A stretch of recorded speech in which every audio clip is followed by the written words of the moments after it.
Magandang araw po sa inyong lahat mga kababayan at welcome back dito po sa ating munting channel Pinas News Review, kung saan re-reviewin po natin ang mga mahalagang balita dito sa Pilipinas. Mga simpleng komento sa mga issue dito sa Pinas. At ito nga mga kababayan, lagot just in breaking news. Grabe na ito. VP Sara Bumwelta, PBBM na paamin sa ambush interview. No, yan po mga kababayan ang ating alamin. Mula po rito kay Balitang Pinoy TV. Nasa description po ang full video link ng video ito. Subscribe na po kayo. At kung bago ka pa lang at di pa po nakapag-subscribe sa ating munting channel, please don't forget to subscribe. At i-click na rin po ang bell notification para updated po kayo sa lahat ng ina-uploads nating reaction video. At ito na nga mga kababayan, sama-sama at sabay-sabay po natin pakinggan, panoorin at bigyan ng komento ang video ito. Ito na po. Gandang araw sa atin lahat mga kababayan. Dito na naman tayo sa another episode ng ating vlogs. Pag-uusapan natin ngayon, ito po no. May pag-uusapan tayo kasi sabi ko nga kahapon, pumapalag na, di ba?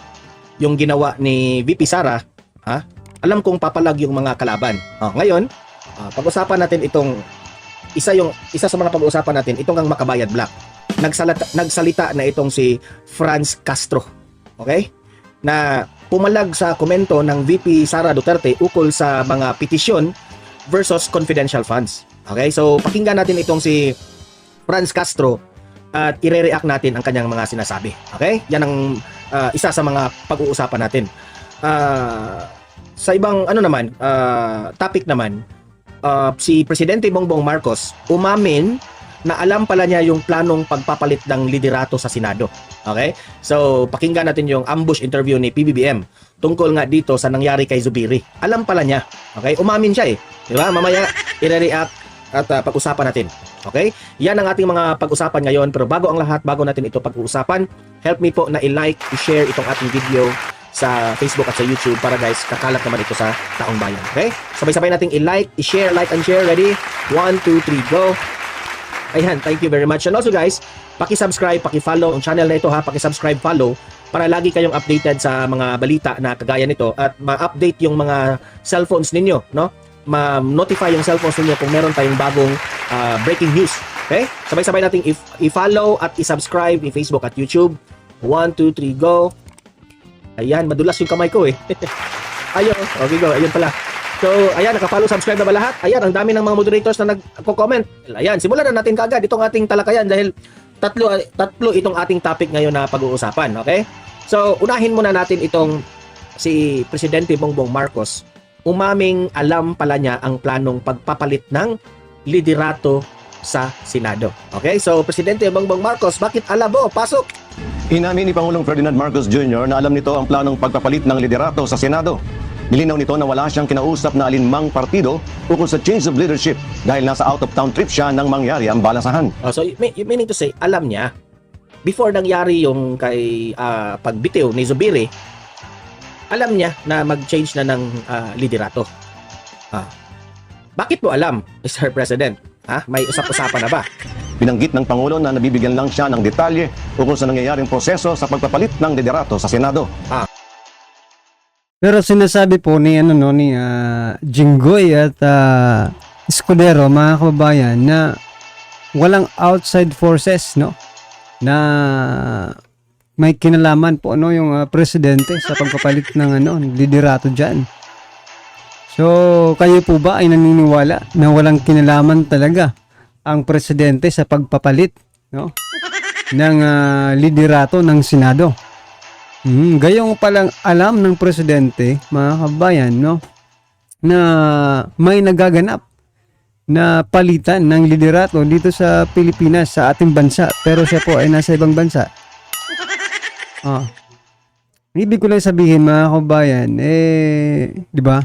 Bilang ikaw po yung ama ng ating bansa, dapat siguro before sila gumawa ng mga aksyon sa Senado, dapat ba meron kang sa bagay alam naman natin mga kababayan no, ayan opinion lang natin na may kinalaman ng presidente dito sa pagpapalit no ng liderato kasi nga po Paano natin hindi masasabi na ano? Kasi yung statement po ni Zubiri, na may ano, na hindi niya na kinakaya yung pressure na mas mataas pa sa kanya. Ibig sabihin, no?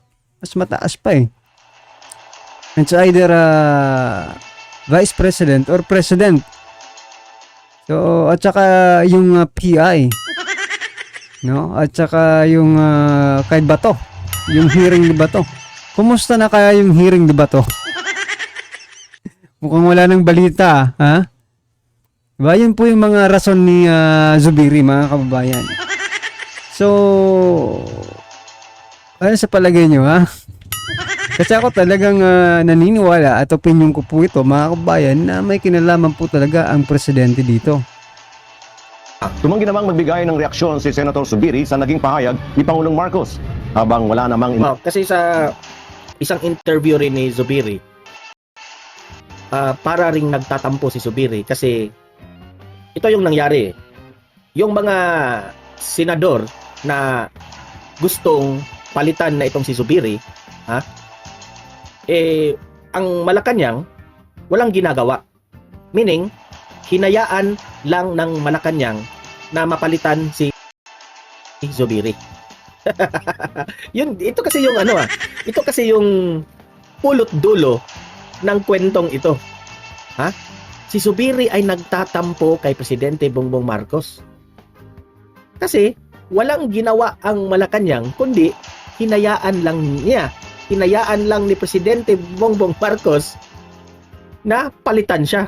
So meaning to say, it's very obvious, Mig Zubiri, alam kong dati mo na yang sinabi na your heart is broken. Paano hindi papalitan, mga kababayan? Hindi nga po sinusunod, no? Ni ex-Senate President Mig Zubiri yung mga kagustuhan ng mas mataas pa sa kanya, yung sinasabi niya, no? Hindi niya po sinusunod. Meaning, mga kababayan, kapag hindi mo sinunod yung isang utos sa'yo, may pagkakalagyan ka talaga. Kaya yan, nangyari na po kaya Senate President Zubiri, no? Natanggal na nga po siya. At yan po ang sinasabi niyang rason na ma-pressure na po siya sa mga utos, no? Dito sa nakakataas. Pati yung presidente ng Pilipinas ayaw na sa'yo. Let's accept the reality. Ganun talaga di ba? Kung ano man yung naging dahilan, kasi sabi ni PBBM, alam niya. Imagine that one, alam niya bago ito nangyari. So may umabot ang kwento sa presidente. Marites rin. Itong si PBBM, marites rin pala. So, alam ni presidente. Ngayon, alam natin na ang Malacanang has also a great influence tungkol dito. Pwede itong pigilan ni PBBM kung sa totoo lang. Pwede niyang pigilan, impluwensyahan ang mga senador na kung gusto niya pa si Zubiri, pwede niyang sabihin na bakit niyo papalitan yan. Iwasan na yung mga chismis na yan, napalitan niyo. Ayaw palitan yan. Pwede yan. Pero si PBBM, bakit sa insaktong sitwasyon, hindi siya nangingialam. Di ba? Lagi naman itong nangingialam itong presidente, pero this time hindi. Hinayaan niya na matanggal si Zubiri. Tessie Robejes, hello po, yung ating moderator. Hinayaan niya. Sabi ni Sandy Escolar, kaya nga Don Mar, nakahanda na si Hart. Nandun na siya. Di ba? Nakahanda na si Hart, Alam na ni Hart. So, masakit kay Zubiri. Walang ginawa ang Malacanang. lalabas na komentaryo si Senator Escudero. The decision to change the leadership is not made by me. Hindi raw made by him. Hindi siya umamin, dahil it's not made by you, Mr. President, kasi gusto mo lang, di ba? Pero kung hindi papabor sa inyo, pwede mong supilin, di ba? Wag yung yan.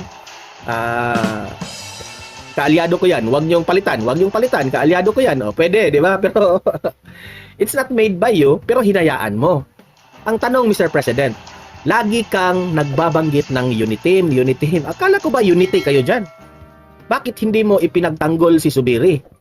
Di ba? Yan ang malaking tanong. Wala na po mga kabayan, wala na po tayong Uniteam, no? Mga karibin natin, matagal na pong tinapos nila. No, nung una pa lang, pagkaupo pa lang na binira na agad nila si BP Sara. Paano pa magkakaroon ng Uniteam? Diba? Uni-itim, baka meron pang uni-itim mga kababayan. Pero doon po sa mga umaasa na magkakabalikan pa, no? Parang teleserye lang drama lang, no? Na magkakabalikan pa ang Marcos at Duterte ay imposible na po siguro mga kababayan, dahil sa kanilang mga ginagawa sa mga Duterte, talagang kahit kaming mga supporters ay ayaw na talaga, diba? Tayong mga supporters, isinisama ko na po kayo. Kasi alam ko rin naman na ayaw nyo rin naman magkaroon pa ng Uniteam, diba? Kung ganito lang din ang Unity at tinatawag na Uniteam, wag na po tayong mag-Uniteam sa mga susunod na mga panahon, diba? Buti mag-ano na lang kayo, gumawa kayo ng sarili nyo. Ay ganun talaga mga kababayan. Nagkakagamitan nga lang sa politika diba? May mga taong, may mga politikong mangga, diba? Sinasabi ng mangga gamit. Ginagamit lang ng mga Duterte para sa sarili nilang kapakanan mga kababayan. So sinasabi nga rin ng iba, walang utang na loob, no? Ang mga Marcos sa Duterte. Kung sino pa yung nagbangon sa pangalan nila, kung sino pa ang tumulong sa kanila para maipakita ulit sa taong bayan na mabuti silang tao sana. Pero nagkamali po, no? Pasensya na po, Tatay Digong, pero nagkamali po kayo. BP Sara.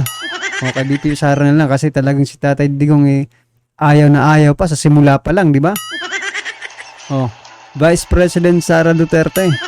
Pasensya na po, pero nagkamali po kayo, no?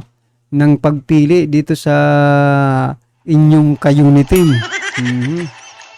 Paano nating hindi sasabihin pinili ni BP Sara ba?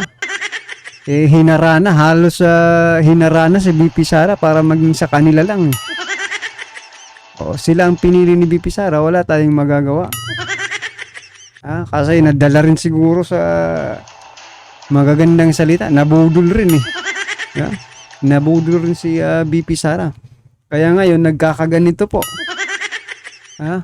yung ating bansa. Nako po, kumusta na? Eto, sisingit ko lang mga kababayan, baka makalimutan natin kumusta na siguro yung yung Chacha, yung mga PI nila, yung Maharlika funds mga kababayan, at kumusta na rin yung mga pledges ng mga pinupuntahang bansa ni PBBM. Kumusta na kaya? Nag-invest na ba?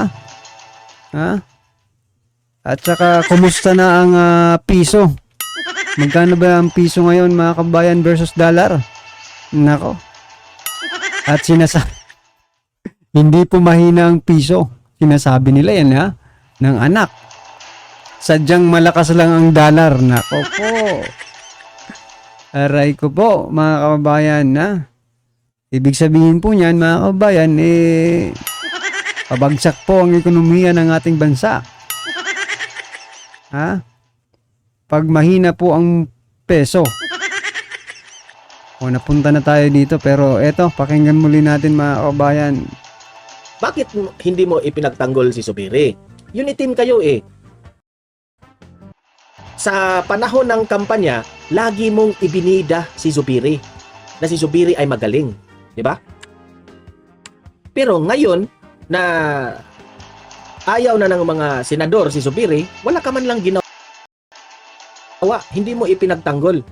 Kaya nga lagi kong sinasabi na yung mga propaganda ninyo na Uniteam kami, itong mga Oo nga mga kabayan, itong si Escudero ba, Uniteam ito, mga karibin natin Parang hindi ko napansin si Escudero na kasama nila sa kampanya nung nakaraang pangangampanya nila. Mukhang na, paano na yung mga ibang sumama? Sa kanilang kampanya. Dapat yun muna yung ano nila, di ba? Pero kung sumama si Escudero sa kampanya, di maganda. Di ba? Pero kung hindi, sana ibinigay muna sa iba. Para pag maging ano lang, magkaroon man lang ng respeto sa unit. Hindi na naman tayo Well, anyway mga kababayan, ano man po ang yung komento, reaction, or kritisismo sa video ito, comment na lang po sa baba para at sa lang po ng ating mga kababayan ang inyo pong nararamdaman patungkol po dito, right? Alright, maraming salamat po.